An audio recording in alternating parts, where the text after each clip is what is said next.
인류 문명과 함께 책은 시작되었죠. 책은 늘 사랑과 함께 하였습니다.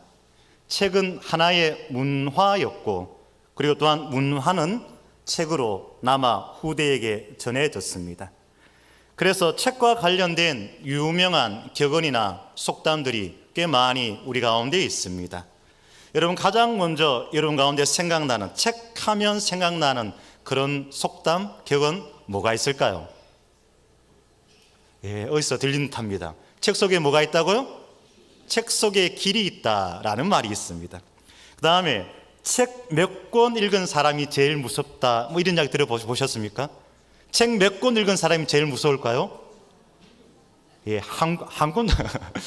한 권 읽은 사람이 제일 무섭다, 이런 이야기를 합니다. 책의 중요성을 강조하였던 로마의 철학자요, 또한 정치가이기도 하였던 키케로는 이런 이야기를 하였습니다. 책이 없는 방은 영혼 없는 육체와 같다라는 좀 심한 말을 하였습니다. 자, 이것처럼 책은 늘 우리 인류와 함께 하였습니다. 그럼에도 불구하고 책을 흔하게 우리 생활 주변에서 찾을 수 있고, 또한 우리 주변에 자리를 잡은 지는 그 세월이 그렇게 길지가 않습니다. 여러분들의 어린 시절 한번 생각해 보시길 바랍니다. 여러분 주변에 책이 많이 있었습니까? 제가 참 비할 수 없는 그 나이임에도 불구하고 말입니다. 제가 어린 시절에 저희 집에 책이 두 가지 종류의 책이 있었습니다. 한 가지는 족보책이 있었습니다. 그리고 또 한 가지는 교과서가 있었습니다. 그 이외에 다른 책들은 거의 없었습니다. 시골에서 유년 시절을 보낸 저에게는 이 교과서 이외의 다른 책들을 구입한다는 것이 쉽지 않은 일이었습니다. 그러다가 초등학교 고학년이 되어서 이 대구라는 도시에 전학을 와서 친구 집에 가봅니다. 여러분, 추억을 다시 한번 더듬어서 80년대, 그 당시 새롭게 객가정으로 이루어지면서 새로운 도시 문화들이 만들어진 그때 주택을 한번 기억해 보시길 바랍니다. 그때 80년대 주택을 들었으면요, 대부분 거실이 뭐로 되어 있었느냐? 나무로 되어 있었습니다. 제가 찾아간 친구 집은 다 그랬어요. 나무로 이렇게 되어 있었습니다. 나무로 되어 있었고, 그 중간에는 장식장이나 책꽂이가 꼭 있었습니다. 그리고 거기에는 서로 약속이나 한 듯이 비슷비슷한 전집들이 꽂혀 있었습니다. 기억나십니까? 계몽사 소년소녀 백과 뭐 이런 거 말입니다. 금성출판사 위인 전집, 또는 뭐 동화 전집, 고려원, 또 조금 더 이렇게 책을 좋아했던 분들은 삼중당 문고, 뭐 이런 책들이 거의 새 책처럼 놓여 있는 집들이 많았습니다. 그 많은 책에 놀라며 한 권씩 두 권씩 친구에게 빌려와 자취방에서 봤던 그런 기억이 있습니다. 좀 더 구체적으로 기억 속으로 들어가 봅니다. 그때는 동화책들이 유독, 지금도 그런지는 잘 모르겠습니다만, 공주 이야기들이 많이 있었습니다. 인어공주, 엄지공주, 평강공주, 그 중에서도 뭐니 해도 뭐 하나 빠졌죠. 거울아 거울아 누가 제일 예쁘니 하는 이 백설공주 이야기가 정말 으뜸이었습니다. 그런데 공주 이야기뿐만 아니라 거의 대부분의 많은 동화들을 봅니다. 그 이야기는 다 다릅니다. 뭐 강원도 도매 산골에서부터 시작해서 다 지역은 다른데, 근데 마지막은 거의 대동소이합니다. 대부분의 동화는 이렇게 끝나지요. 그래서 누구누구는 어떻게 살았다고요? 그래서 누구누구는 행복하게 살았습니다. 끝. 뭐 이렇게 동화가 마칩니다. 많은 동화가 그렇게 끝이 났습니다. 그래서 정말 그렇게 살아간 줄로 알았습니다. 그런 가운데 어른이 되면서 한 가지 의문점이 생겼습니다. 과연 백설공주는 날마다 행복했을까? 질문을 한번 던져보았습니다. 여러분들은 어떻게 생각하세요? 백설공주가 백마탄 왕자님과 결혼을 해서 매일매일 행복하게 살았을까요? 매일매일 행복하게 살았다. 그렇지는 않을 거다. 네, 지금 뭐 특별히 손을 들어가는 건 아니지만 제가 구역 예배를 드리는 가운데 많은 분들에게 한번 이 질문을 던져보았습니다. 백설공주가 백마탄 왕자님과 결혼해서 매일매일 그렇게 행복하게 살았을까요? 아닐까요? 그렇지 않을까요? 라고 물어봤을 때 그렇지 않을 가능성이 매우 높을 가능성이 높습니다 라는 좀 애매모호한 표현이지만은 그러나 무슨 뜻인지는 정확하게 알 수 있는, 그렇게 매일매일 행복하지만은 않았을 것이다 라는 이야기들을 많이 들었습니다. 그렇죠. 빛이 있으면 어두움이 있고 맑은 날이 있으면 흐린 날이 있듯이, 그것이 바로 자연의 이치이듯이 인간의 인생사가 생로병사요, 그 생로병사 속에서의 7가지의 감정, 희노, 애락, 애, 욕, 오, 기쁨과 노여움, 슬픔과 즐거움, 그리고 사랑과 미움, 그리고 욕심을 가지며 그렇게 희비의 삼곡선을 그리며 살아가는 것, 그것이 평범한 사람의 모습 아니겠습니까? 그래서 그 평범함의 진리를 깨달은 자들, 그래서 연륜이 있는 분들은, 혹은 삶의 성공을 이룬 분들은 어떻게 합니까? 일이 일비하지 아니하며 때로는 덤덤하게, 때로는 의연하게, 때로는 당당하게 자기의 삶을 지킵니다. 누구처럼요? 지금 이 말이 최고 정말 핫한 말 같습니다만 누구처럼 그럴까? 영미를 외치는, 영미를 외치는 그 안경 언니처럼 어떤 상황 속에서도 자기의 감정을 추스리는, 영미를 모르시는 분은 옆에 계실 분들 나중에 물어보세요.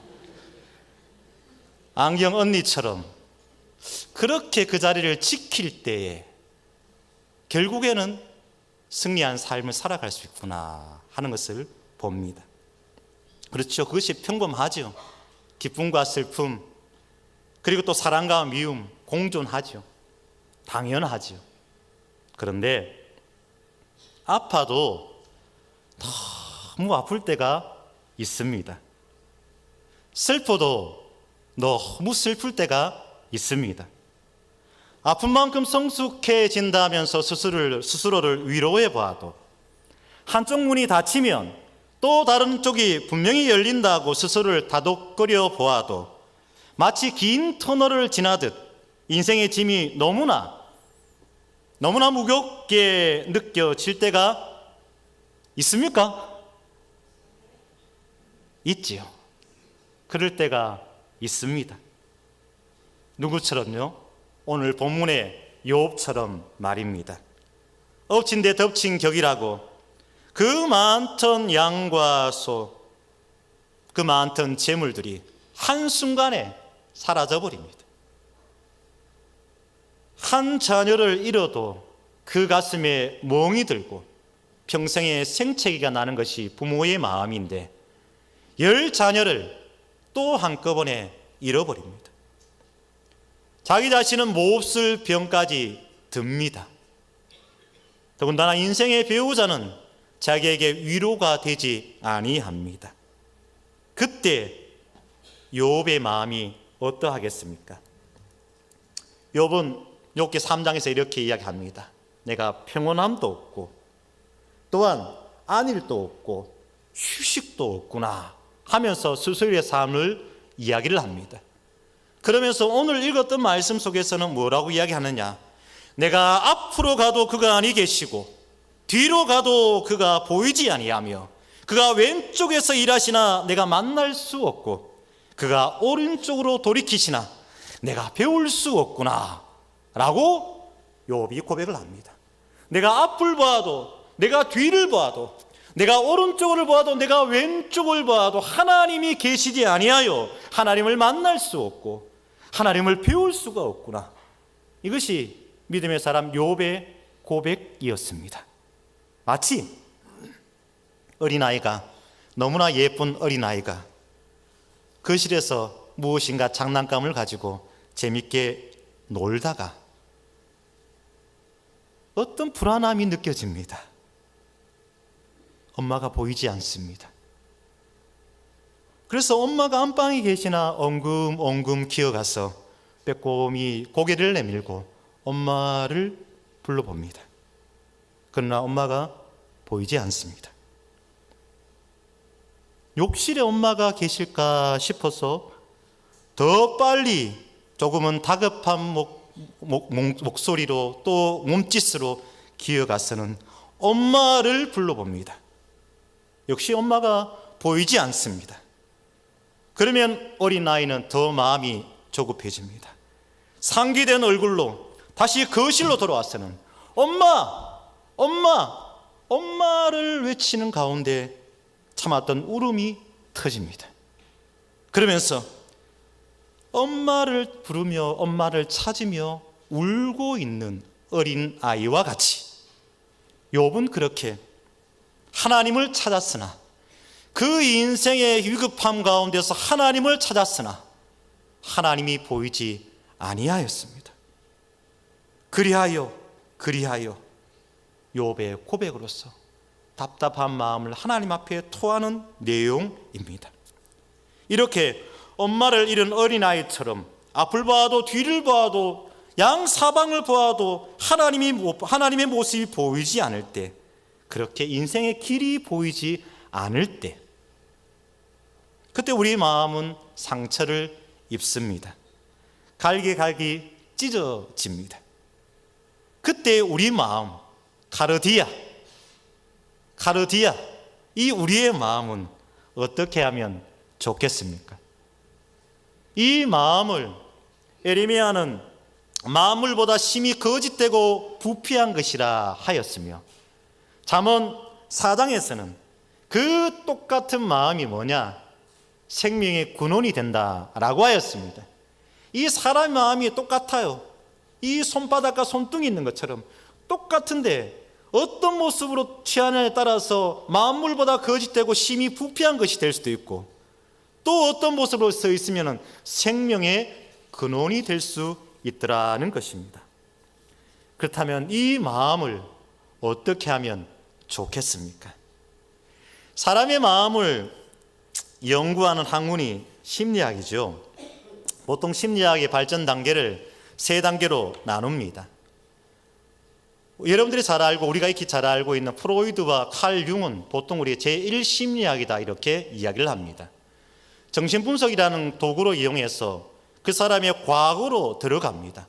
그래서 무의식 세계로 들어가서 그 사람의 과거, 특별히 유년기에 겪었던 상처와 아픔들을 끄집어냅니다. 과거에 어떻게 발산하지 못하고 해결하지 못한 문제들을 끄집어내어 와서 결국에 현재의 문제를 해결하는 것, 그것이 바로 제1심리학의 특징이라 할 수가 있습니다. 좀 전에 말씀드린 것처럼 프로이드나 융 이런 사람들이 거기에 속한다라고 합니다. 그리고 제2심리학자들은 보통 행동주의 심리학자입니다. 스키너 같은 사람이죠. 이 사람들은 현재가 중요합니다. 현재의 모습을 바라보면서 어쩌면 현재의 모습을 치유하려 합니다. 그럼 제가 이야기하고 싶은 것은 제 3번째 제3심리학입니다. 보통 제3심리학을 실존주의 심리학이다 이렇게 이야기를 합니다. 이 사람들은 뭐냐? 현재에 문제가 있습니다. 그러면 이 문제를 어떻게 하느냐? 미래로 갑니다. 미래에 우리가 어떤 모습으로 서 있을 것이냐에 따라서 지금의 우리의 모습들이 바뀌어진다는 거예요. 좀 더 쉽게 표현하면은 내가 미래에 어떤 비전과 분명한 방향과 목적을 가지고 있느냐에 따라서 현재의 어려움들을 극복할 수 있더라는 겁니다. 현재의 문제를 풀어나가더라는 것입니다. 여기에 대표적인 사람이 빅토르 에밀 프랭클이라는 사람입니다. 이 부분에 대해서는 몇 차례 또 이야기를 나눴고 또 여러분들도 아마 알고 있으리라 기억합니다. 빅토르 에밀 프랭클이 이런 이야기를 합니다. 인간이 사는 동안 겪게 되는 많은 일들을 인간이 선택할 수가 없다는 거예요. 그러나 그 앞에서 어떤 태도를 취할 것인가는 인간이 선택할 수 있다라고 합니다. 그래서 인간이 앞으로의 자기의 삶 속에서 어떤 의미를 두고 살아가느냐, 어떤 의미 속에서 현재 어떤 태도를 취하느냐, 이것은 인간이 취할 수 있더라는 겁니다. 이렇게 제1, 제2, 제3 심리학으로 나눕니다. 그런 가운데 어디에 넣기는 조금은 좀 적절하진 않습니다만 기독교 심리학자 가운데 여러분들도 좀 익히 많이 알려진 사람입니다만 폴 트루니에라는 사람이 있습니다. 이 폴 트루니에는 제3 심리학과 거의 유사합니다. 이 폴 트루니에가 한 이야기 가운데 이런 이야기를 합니다. 고통과 시련은 중립적인 것이다. 중요한 것은 사람이 시련 앞에서 어떻게 반응하느냐는 것이다. 이게 이제 빅토르 에밀 프랭클하고 비슷한 이야기입니다. 폴 트루니에도 이 고통과 고난은 시련은 중립적인데 어떻게 반응하느냐가 중요하다는 거예요. 자, 여기서 질문을 던집니다. 어떻게 질문을 던지느냐? 자작지옥, 자작천국이라는 말이 있지요. 스스로 그냥 별 문제 아닌데 스스로 막 지옥을 만들어가는 거예요. 고민에 고민을, 근심에 근심을, 그러면서 막 안 될 것만 생각하면서 막 스스로 자작지옥을 만들어가는 사람이 있습니다. 자작천국, 스스로 잘 될 거야 뭐 이렇게 하면서 천국을 만들어가는 자가 있습니다. 그런데 어느 누가 스스로의 마음을 지옥으로 만들고 싶겠습니까?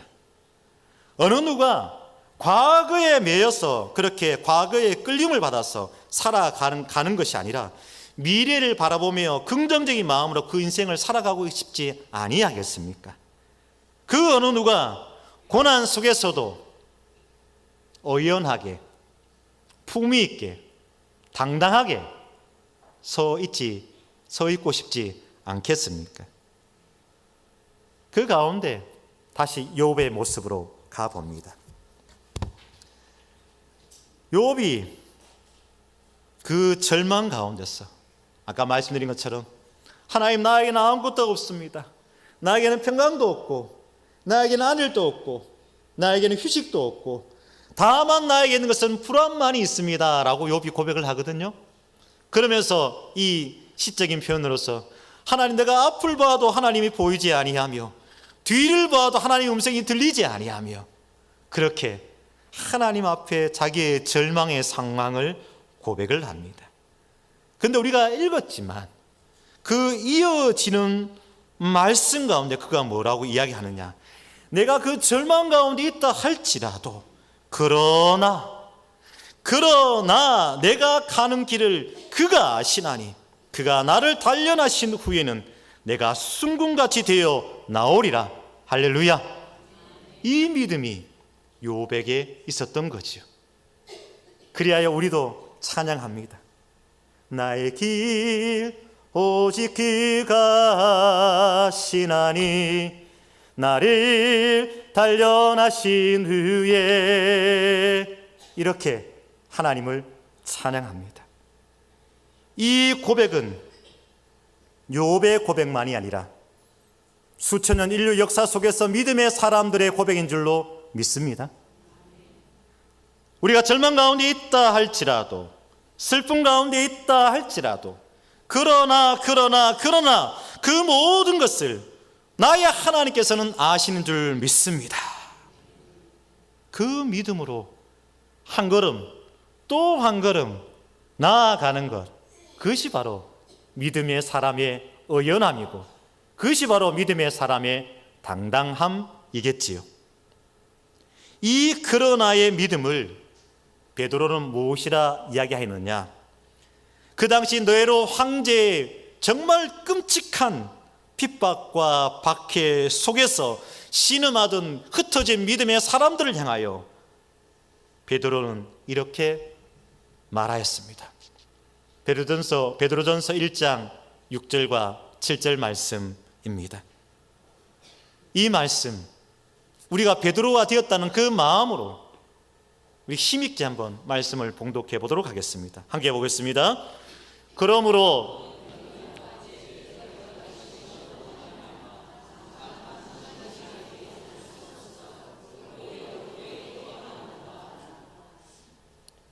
거기까지인가요? 하나 더 있는데 7절.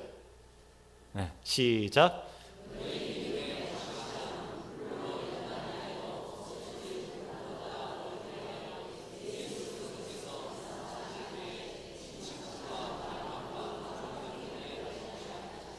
아멘. 제가 다시 한번 봉독하겠습니다. 그러므로 너희가 이제 여러 가지 시험으로 말미암아 잠깐 근심하게 되지 않을 수 없으나 오히려 크게 기뻐하는도다. 너희 믿음의 확실함은 불로 연단하여도 없어질 금보다 더 귀하여 예수 그리스도께서 나타나실 때 칭찬과 영광과 존귀를 얻게 할 것이니라. 할렐루야. 너희 믿음의 확실함이 우리의 삶 가운데서 경험하게 되는, 우리의 삶 속에서 믿음의 가운데서도 경험하게 되는 우리의 시험이, 우리의 갈등이, 우리의 고난이, 우리의 아픔이, 지금은 그것이 나에게 생채기가 된다 할지라도, 지금은 우리의 마음을 찢게 하고 뭉개고 상처가 난다 할지라도, 그것이 하나님 앞에서는 스티그마, 흔적이 되리라 말씀합니다. 언제? 예수 그리스도께서 나타나실 때에, 예수 그리스도께서 나타나실 때는 그것이 무엇이 되느냐? 칭찬과 영광과 그리고 존귀가 된다고 하나님께서는 우리에게 말씀하셨습니다. 새해를 열어서 우리가 삶을 살아갑니다. 한 달, 두 달 지났습니다. 여러분의 삶 속에서 봄날처럼 따스하고 여러 가지 형통함의 역사가 여러분 가까이에 있습니까? 아니면 여전히 힘듦과 어려움과 아픔이 여러분 가운데 있습니까? 행여나 힘듦과 어려움과 아픔이 여러분 삶 가운데 있다 할지라도 그러나의 믿음으로 나아가시는 저와 여러분 모두가 되기를 간절히 소망합니다. 지금 우리의 힘듦과 아픔과 그리고 시험과 고난과 갈등, 그 속에서도 나를 지키시고 나를 붙드시는 하나님 아버지를 믿으며 믿음으로 굳건히 나아갈 때 결국에는 그 모든 상처들과 아픔들이 하나님 앞에서 칭찬과 영광과 존귀가 될 줄로 믿습니다. 이 믿음의 고백으로 우리는 미래를 바라보며 믿음 안에서의 긍정적인 마음을 가지고 살아가는 것, 그것이 바로 우리 기독교의 심리학이다. 저는 그렇게 고백을 합니다. 그렇게 살아가시는 저와 여러분 모두가 되시기를 간절히 축복합니다.